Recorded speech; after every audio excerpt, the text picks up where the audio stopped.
Good afternoon, my name is Melissa Tuff from Pitch Perfect Industries. I am going to be the director of our latest new music video idea. Our company is basically a media-based company that produces music videos for our clients.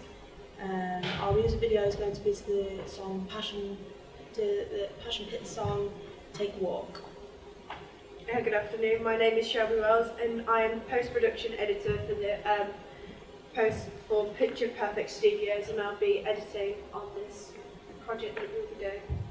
And I'm Morgan Tuff, and I'm actually responsible for all of the camera work that we're going to do on our music video production. So during this presentation, there will be more detailed versions of the documents that we talk about, either in your client packs, or the rest of you can feel free to sort of come down and have a look at the board as well if you want to sort of have a look at the documents.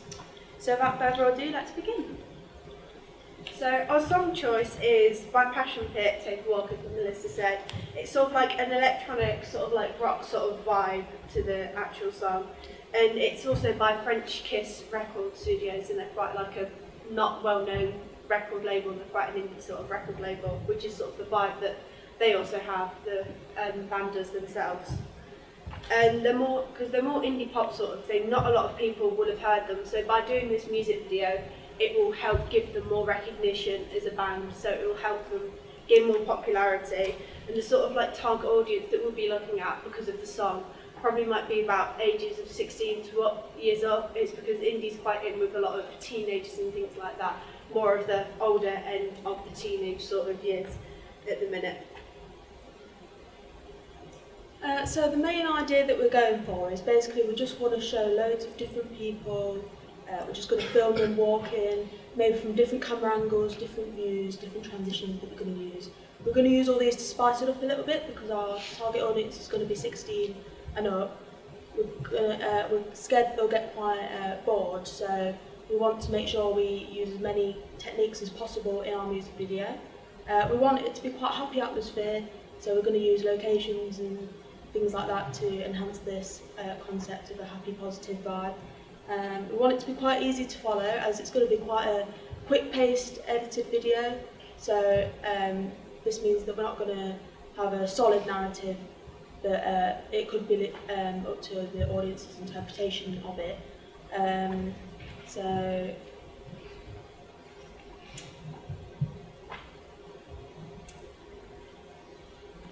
I was actually in charge of doing a storyboard for our music video. I did a little snippet. Most of the things are quite simple, so I didn't want to go in too much detail in the drawings, but I did go into detail in the descriptions. So I listed things such as camera angles and camera movement, so this will help us in production. And also I listed things that were going to be happening in the editing stage, so it will help us in post-production as well. Yeah, so one of the most important documents that we made together was the Gantt chart, so it can be seen on page 1 of your client packs, or as I said earlier, you can come and have a look at it. But we actually sorted out tasks into sort of the pre-production stage, which is all about planning, the production stage, which is actually going out to film the footage of the music video, the post-production, which is preparing for the export, and we've included the distribution as well, so that's getting the project to you, the client. We also highlighted any clear deadlines that we're going to be approaching, so the export or the distribution deadline. I think we even included the deadline for the pre-production documents as well, just to make sure we weren't running over or anything, just to make sure everything was completed together. We also colour-coded all of the members within our team, so whether we were doing the task together, whether we were doing the task individually, just to know sort of who was doing what.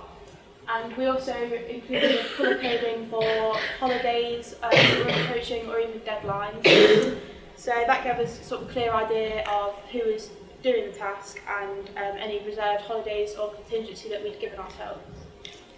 We also included the dates at the top, each week commencing, to keep us on track, just to know each week what had to be done by the end of the week, just to make sure we didn't run over. So I was in charge of the script, and I written them each by scene by scene. On each scene there was a number, so it tells us what sort of things will be happening in each scene, and it will also tell the talent what sort of scenes that they'll be in, because we'll have quite a few members that will be in our music video, but we sorted that out because we've got quite a few friends and family that we've already asked to be in our music video. So that's sort of all sorted out. To do locations, with every single part of the script, it has a location and the time on there. It's so that we all know what locations we'll be filming at, sort of what time roundabouts that we want to film, to about the o'clock or about the past time. So it sort of helps us keep on track and roundabouts the sort of times that will be best for filming in them sort of locations. For the characters, all of the characters' names will be all in capital, so they'll be able to distinctively see whereabouts their names will be on the script. We didn't use a lot of sort of significant sort of names for each of the characters because there's so many people in the actual music video that there's no one significant in it except for probably the person that will start the music video and end the music video. There is the same person that will start and end the music video that we were hoping to sort of grab, so it would probably be one of those three. And that's probably the same person that will be in the music video. All the others will just be different people. And also, I have included transitions on the script, so we will know what we'll be coming to do when it will come to editing, and also when we're shooting scenes and things like that, we'll know sort of what's going to be from scene to scene. So obviously in order to get this idea in the first place, we did have a lot of influences for our music video. One in particular for the first person point of view sort of technique was Kanye West, All Falls Down. This was shot entirely in first person, and they even went into tiny little details such as including him sort of in a window. He uses his hands in front of the camera as well. It really puts the audience in his shoes almost. So that's something that we want to consider for our music video, just to pay attention to those little details. And some more examples as well for our use of cutting to the beat as well. We chose the 1975 Girls. They use cutting to the beat, quick edits to sort of keep up with the pace of the song, which is obviously what we want to do within our music video. But they actually use instruments to sort of exaggerate it slightly, so that's something we want to steer away from, but obviously keeping the pace of the song is very important to us, so this was a sort of big influence on our part. So we looked at some locations that we thought would fit our concept quite well, and we actually thought that Braggart Park in Newtown Linford would fit quite well, as it's quite a happy, positive place, and we chose it because it's quite easy to get to, because some of us live very close to it. We can actually, 2 out of 3 of us can drive, so we can drive straight there, but this might become a problem with parking, as you have to pay to park at Braggart Park, so maybe we'd have to consider sharing the cost between all 3 of us. We'd have to also be aware of pedestrians, as there's usually quite a lot that walk through Braggart Park at any time of the day really, so we'd have to make sure that we're not disturbing them. And this also leads on to the permissions, as Braggart Park is owned by the parish council, so we've actually sent an email to the parish council to ask for permission to use their location. We explained to them why we're going to be filming there, when we're going to be filming there, the date and time, things like that. We had to explain to them that we're not going to be showing it in a negative light at all, otherwise that might convince them to not let us use it. So another one of our many locations is the Rush's Shopping Centre in Loughborough. So we chose this because it was the ideal location for our narrative really. It's easy to get to, as 2 out of 3 of us could drive, like Melissa said, but obviously, like with Braggart Park, we had to obviously consider parking. So we managed to find a national car park close by. It's a couple of minutes walk away. So that won't be too much of an issue for us to carry equipment to the location. Obviously, we will be showing the cost of the parking, as I've explored within the client packs. I've actually made a budget report, just like explaining that.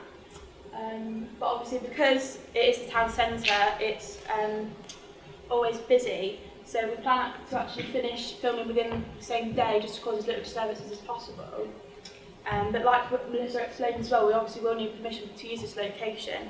So we sourced the email for Charmwood Borough Council, which was relevant to the Loughborough area, and we explained what our brief was, what brief we were given, what our idea is, and we also explained our aims there to sort of paint it in a good way. We want to paint it in a good light. We don't want them to think we're painting it in a negative way. And we also explained sort of how long we're going to be there for, just so they sort of have a bit of a heads up.